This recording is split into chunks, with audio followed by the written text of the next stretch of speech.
Good morning students. हम लोगों ने पिछले कक्षा में रदरफोर्ड के परमाणु सिद्धांत के बारे में पढ़ा था। तो उसके अंतर्गत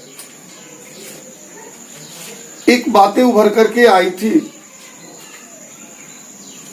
कि इलेक्ट्रॉन नाभिक के चारों ओर चक्कर लगाता है।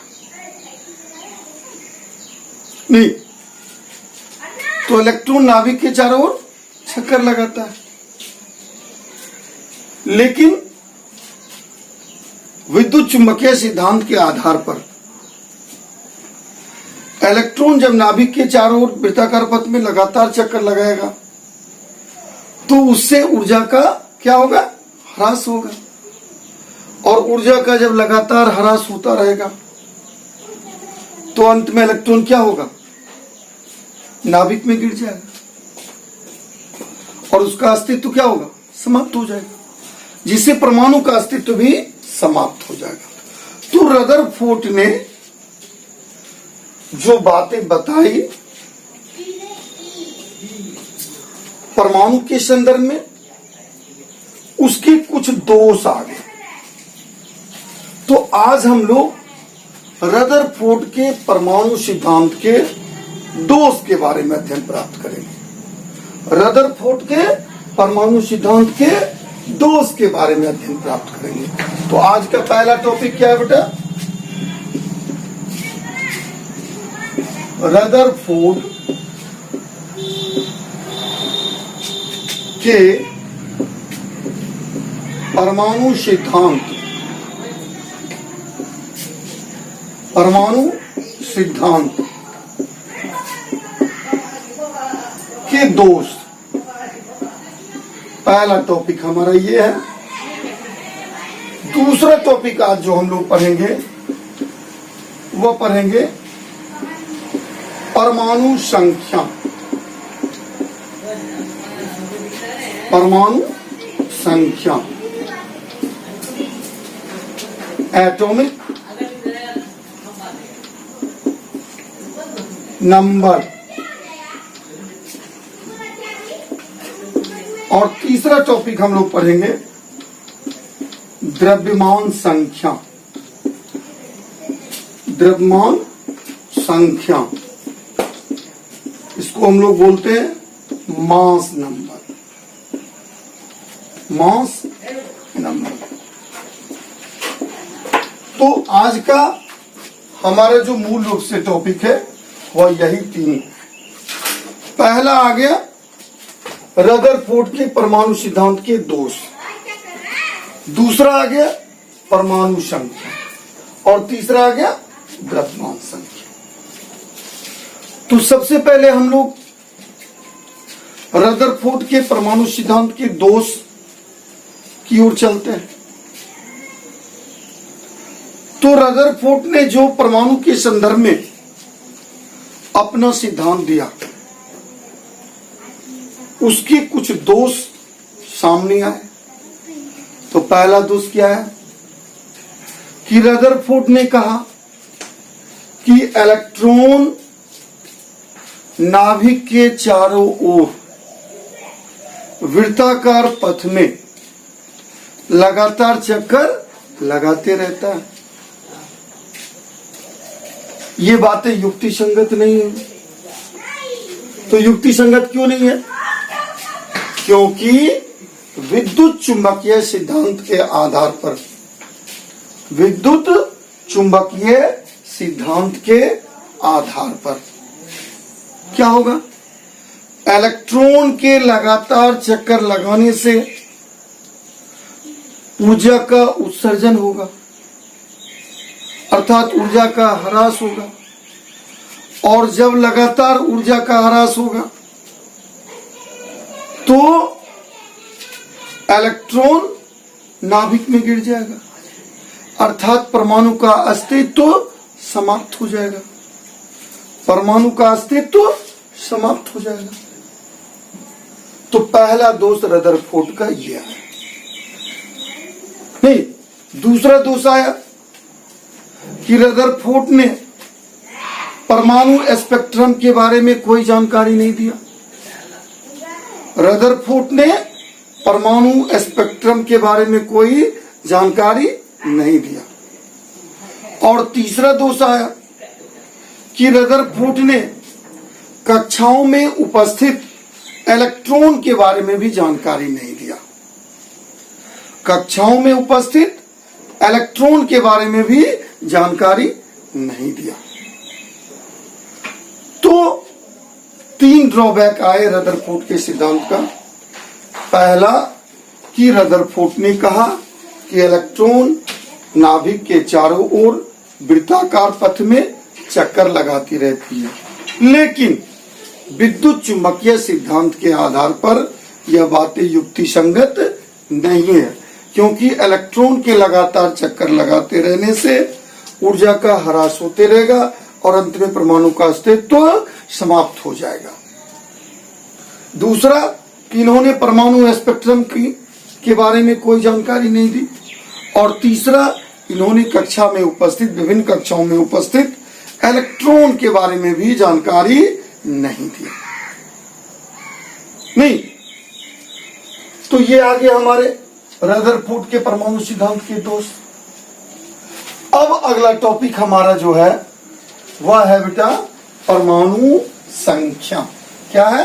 परमाणु संख्या, एटॉमिक नंबर।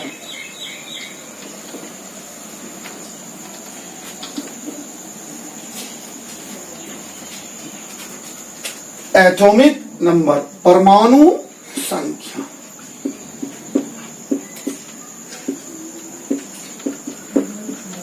परमाणु संख्या, एटॉमिक नंबर।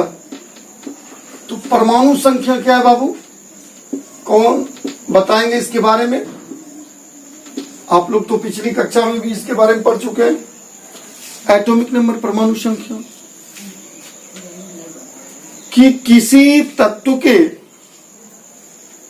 परमाणु में उपस्थित कुल धन आवेशों की संख्या को या प्रोटॉनों की संख्या को, नहीं, किसी परमाणु में उपस्थित या किसी तत्व के परमाणु में उपस्थित कुल धन आवेशों की संख्या, कुल धन आवेशों की संख्या या प्रोटॉनों की संख्या को उसकी क्या कहते हैं? परमाणु संख्या। फिर से देखा जाए कि किसी तत्व के परमाणु में उपस्थित कुल धन आवेशों की संख्या या प्रोटॉनों की संख्या को उसकी क्या कहते हैं? परमाणु संख्या कहते हैं। इसे हम लोग जेड के द्वारा सूचित करते हैं। किसके द्वारा सूचित करते हैं? जेड। जेड बराबर होता है P बराबर E। जेड बराबर P बराबर E, जहां जेड क्या है बाबू? जेड बराबर परमाणु संख्या, जेड बराबर परमाणु संख्या, P बराबर प्रोटॉन की संख्या एवं E बराबर क्या होता है? इलेक्ट्रॉन की संख्या। नहीं, प्रोटॉन की संख्या और E बराबर क्या होता है बेटा? इलेक्ट्रॉन की संख्या। नहीं, तो परमाणु संख्या को हम लोग किससे सूचित करते हैं? जेड से। जेड बराबर P बराबर E, जेड बराबर P बराबर E, जहां जेड क्या है? परमाणु संख्या, P क्या है? प्रोटॉन की संख्या, E क्या है? इलेक्ट्रॉन की संख्या। नहीं, अर्थात किसी तत्व की जितनी परमाणु संख्या होगी उतनी ही उसकी प्रोटॉन की संख्या होगी और उतनी ही उसकी इलेक्ट्रॉन की संख्या होगी। दूसरे रूपों में हम कह सकते हैं कि जिस तत्व की जितनी प्रोटॉन की संख्या होगी उतनी ही उसकी परमाणु संख्या होगी, जितनी प्रोटॉन की संख्या होगी उतनी ही क्या होगी? उसकी परमाणु संख्या होगी। नहीं, सपोज करो कि सोडियम एक तत्व है, नहीं, और सोडियम की परमाणु संख्या 11 है, तो सोडियम की परमाणु संख्या 11 है। यदि आपको ज्ञात है कि सोडियम की परमाणु संख्या 11 है, तो प्रोटॉन की संख्या भी कितनी आ जाएगी? 11। और इलेक्ट्रॉन की संख्या भी कितनी आ जाएगी, 11 आ जाएगी। नहीं तो किसी भी तत्व के परमाणु में उपस्थित कुल धन आवेशों की संख्या या प्रोटॉनों की संख्या को उसकी परमाणु संख्या कहते हैं। उसकी क्या कहते हैं, परमाणु संख्या कहते हैं। इसको किससे सूचित करते हैं, जेड से। जेड बराबर पी बराबर ई, जेड बराबर पी बराबर ई होता है। नहीं, और जेड क्या है, परमाणु संख्या, पी क्या है, प्रोटॉन की संख्या, ई क्या है, इलेक्ट्रॉन की संख्या। नहीं, अब हम लोग अगला टॉपिक हमारा क्या आता है, द्रव्यमान संख्या। अगला टॉपिक हमारा क्या आता है बेटा, द्रव्यमान संख्या।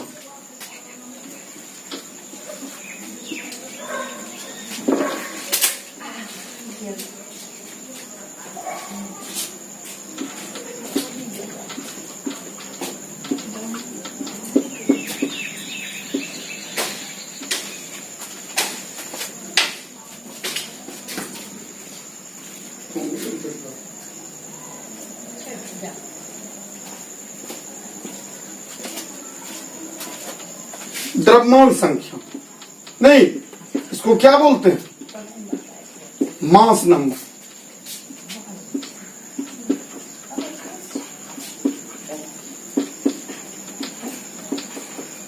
मास नंबर,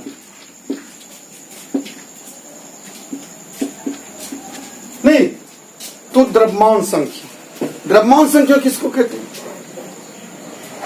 किसी तत्व के परमाणु के नाभिक में उपस्थित, किसी तत्व के परमाणु के नाभिक में उपस्थित प्रोटॉन एवं न्यूट्रॉन की संख्याओं के योगफल को, किसी तत्व के परमाणु के नाभिक में उपस्थित प्रोटॉन एवं न्यूट्रॉन की संख्याओं के योगफल को उसकी क्या कहते हैं, द्रव्यमान संख्या।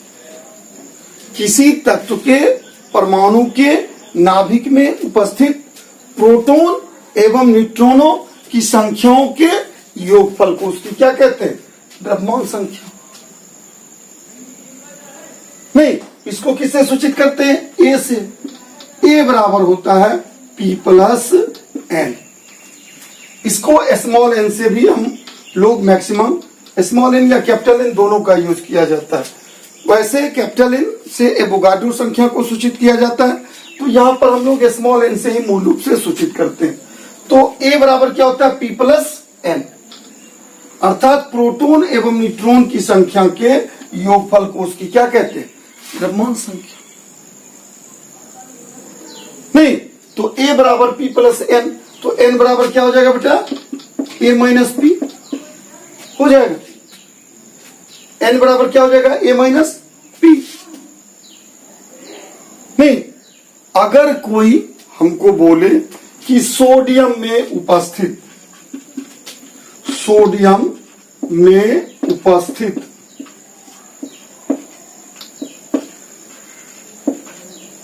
इलेक्ट्रॉन, प्रोटॉन एवं न्यूट्रॉन की संख्या बतावें, इलेक्ट्रॉन, प्रोटॉन एवं न्यूट्रॉन की संख्या बतावें। नहीं, ये क्वेश्चन आ गया, तो कैसे निकालेंगे। तो यह सवाल तभी आपका हल हो सकता है जब आप किसी तत्व की परमाणु संख्या और द्रव्यमान संख्या जानें।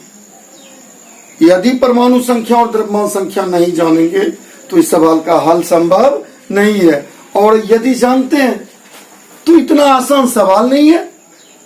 तो देखिए कि जैसे सोडियम के बारे में आप जानते हैं तो इसकी परमाणु संख्या कितनी है, 11, और द्रव्यमान संख्या कितनी होती है, 23। तो परमाणु संख्या है 11 और द्रव्यमान संख्या कितना है, 23। तो आप जानते हैं, क्या जानते हैं कि जेड बराबर पी बराबर ई, परमाणु संख्या बराबर जितनी प्रोटॉन की संख्या होगी उतनी इलेक्ट्रॉन की संख्या होगी। तो परमाणु संख्या यहाँ कितना है, यहाँ चूंकि जेड बराबर 11, इसीलिए क्या होगा, पी बराबर भी 11 और ई बराबर भी क्या होगा, 11। दूसरी ओर हमको निकालना है न्यूट्रॉन की संख्या, तो एन बराबर क्या होता है, ए माइनस पी। नहीं तो यहाँ द्रव्यमान संख्या 1 को सूचित करता है। तो ये कितना है 23। तो n बराबर क्या हो जाएगा 23 घटाओ 11 बराबर कितना आएगा 12। तो आपने क्या देखा कि इलेक्ट्रॉन सोडियम में कितना है 11, प्रोटॉन 11 और न्यूट्रॉन कितना 12। तो यदि हमको उस तत्व की परमाणु संख्या और द्रव्यमान संख्या ज्ञात है तो उसमें उपस्थित इलेक्ट्रॉन, प्रोटॉन और न्यूट्रॉन की संख्या भी हम लोग ज्ञात कर सकते हैं। एक दूसरा क्वेश्चन और देख लीजिए इसी ढंग से। नहीं तो दूसरा उदाहरण आप देखिए, सपोज कीजिए कि आपको दे दिया क्लोरीन, नहीं क्लोरीन में उपस्थित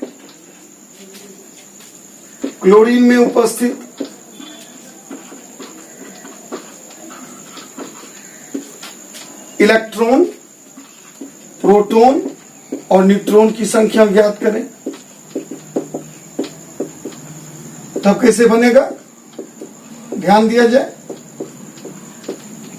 क्लोरीन का संकेत क्या होता है बाबू, Cl17। नहीं, संकेत Cl, परमाणु संख्या 17 और द्रव्यमान संख्या कितना होता है 35.5। ठीक, अब फिर वही बात लिखेंगे कि चूंकि Z बराबर कितना है बेटा, Z बराबर कितना है 17। चूंकि Z बराबर कितना है 17 और सूत्र क्या है Z बराबर P बराबर E, तो Z बराबर 17 है, इसलिए P बराबर कितना होगा 17 होगा और E बराबर की भी कितना होगा 17 होगा। और N बराबर क्या होता है A माइनस P, तो A कितना है 35.5 और 35.5 में यह 17 घटा देंगे तो क्या हो जाएगा 18.5। तो आपने क्या देखा कि क्लोरीन में प्रोटॉन की संख्या 17 और इलेक्ट्रॉन की संख्या 17 है, जबकि न्यूट्रॉन की संख्या कितनी है 18.5। तो ये तो बातें आ गई किससे संबंधित कि यदि हमको परमाणु संख्या और द्रव्यमान संख्या ज्ञात है तो उसमें उपस्थित इलेक्ट्रॉन, प्रोटॉन और न्यूट्रॉन की संख्या ज्ञात कर सकते हैं। अब यदि हमको सपोज कीजिए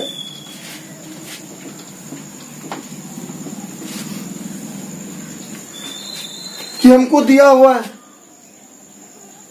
कि एक तत्व, क्या क्वेश्चन है कि एक तत्व का नाम भी नहीं बताया, में उपस्थित, एक तत्व में उपस्थित क्या दिया इलेक्ट्रॉन E बराबर 19, P बराबर 19 एवं N बराबर 20 है। नहीं, एक तत्व में उपस्थित इलेक्ट्रॉन की संख्या कितनी है 19, प्रोटॉन की संख्या कितनी है 19 एवं न्यूट्रॉन की संख्या कितनी है 20। तो उसकी परमाणु संख्या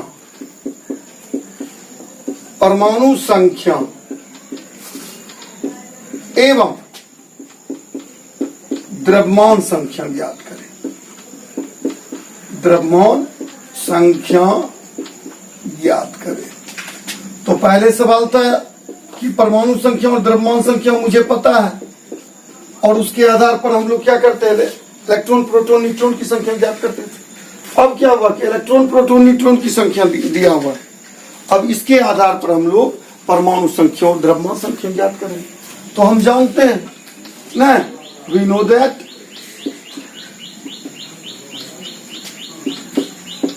हम जानते हैं कि क्या जानते हैं कि Z बराबर P बराबर E। यहां क्या है बेटा E बराबर भी कितना है 19 और P बराबर भी कितना है 19, इसलिए Z बराबर कितना होगा 19 होगा। नहीं, और हम फिर जानते हैं अगेन वी नो दैट, हम फिर जानते हैं, क्या जानते हैं A=P प्लस N। नहीं, द्रव्यमान संख्या बराबर प्रोटॉन की संख्या जोड़ न्यूट्रॉन की संख्या।